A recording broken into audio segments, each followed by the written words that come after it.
we'll be talking about the top reasons why women get irritated in relationships. Some of these are even divorce discussions, according to some studies. Most men may see some of these as petty, not an issue, not a big deal, but we have to remember men and women are different and we need to try and understand each other, especially in a relationship. My rule of thumb is this: before you do something, put yourself in the other person's shoes and see how you would take it. You don't look at her. Women interpret eye contact as intimacy, says anthropologist Helen Fisher, PhD. Chief scientific advisor to Match.com and author of Why Him? Why Her?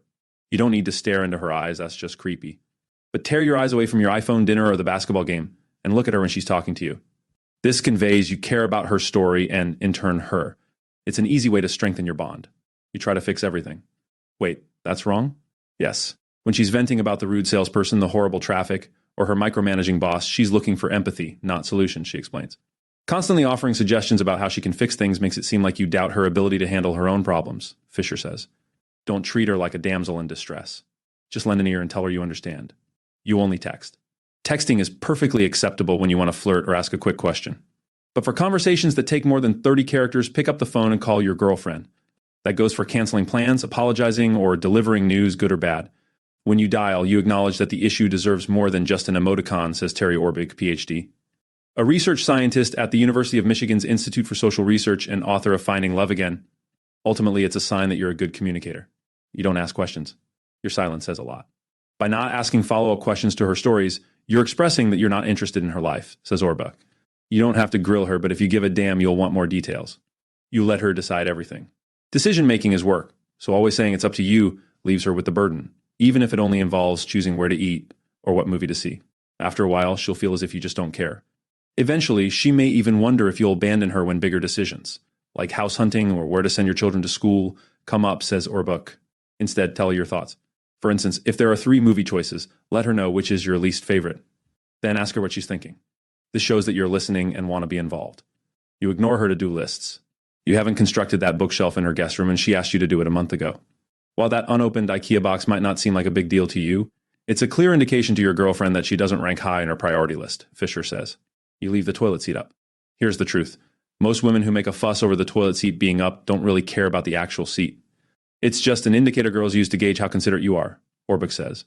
Taking the time to lower the seat means you'll probably offer up your jacket when it's cold or open the car door for her too. You tune out her comments.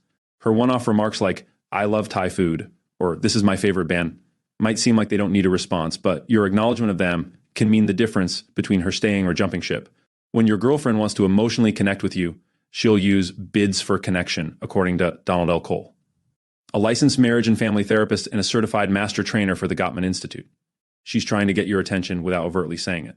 When you respond, you're sending the message that you're interested in her. It's a small gesture with a big payoff.